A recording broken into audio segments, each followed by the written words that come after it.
my friends, and welcome back to my channel, Minimum Player Count. I am Stephanie.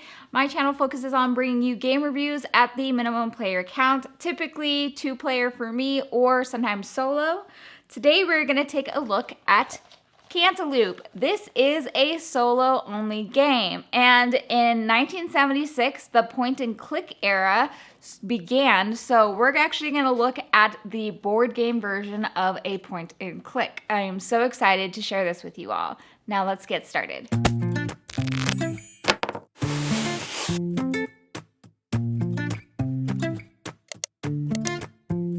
So, Cantaloop, like I said, is a solo-only game. This is by Lookout Games. I actually saw some reviews on this and I became really interested in this game, especially because it's a solo-only game and my channel being minimum player count. I was like, let's give this a shot.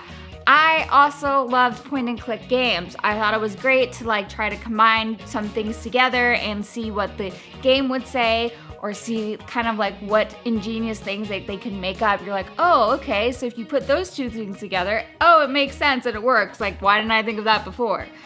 In this game, you're going to get an inventory list, which is shown here, front and back. You're going to get a decoder, which is just this red. You will use that to obviously decode what is being said. You will get a little postcard here. This also gives you locations of places that you can go. And you will also get this, which I'm trying not to show you too much. It has my progress of the game, so when you do certain things in the game, it'll tell you to X out certain things so that you can unlock other things. And then of course you get this book, and this book is just like this. This is where you're gonna store everything. Then you have all your cards broken down into the categories of 0 all the way to 60. And then you have the intro of the game of what you're actually gonna be doing. This game is, you are playing Hook right here. That's Hook. And that's why I'm wearing a beanie, because I wanted to be cool like Hook. This game is full of dad jokes, and it's a game that, just like any point and click, when you put things together and they don't actually work, the game's like, yeah, what did you expect to happen? That's obviously not gonna work. Sometimes, this is kind of a spoiler, so if you don't wanna see this, I'm just gonna say skip. You'll get a card that will say, congratulations, you are a rocket scientist. You got this achievement for doing something remarkably smart / dumb. It has no effect on gameplay. So this is from me combining things that I was like, ooh, maybe if I put these two things together, I will get something. And then it's like, hey, congratulations, go to this card. And I look at this card and I'm like, okay, cool. Thanks, guys. I really appreciate that. So yeah, I didn't really do anything for the gameplay, but it makes me laugh. So, how it works, you might ask. So in the game, you are going to go to the first section, which will be this little section here. And how it works is you're gonna get cards. Now, the cards that will give you in the beginning is gonna be a magnifying glass that you're gonna be able to use to look at items. And that's this here. What you're gonna be doing is putting the cards next to those specific things that you're trying to either investigate or look at. That is how you combine items in this game. And then it'll correspond on the opposite page of numbers and letters that you will use your decoder to figure out what it's trying to say. While you're playing this, if you actually read specific sections that you're not supposed to read before the game tells you, you can get in trouble, and you can get cards that are probably just like, hey, we told you not to read that, cross off this in a certain section. I haven't done that yet. So I don't know what that's like. You are definitely trying to combine things together to make things work and to unlock other locations. There are quite a bit of locations in here.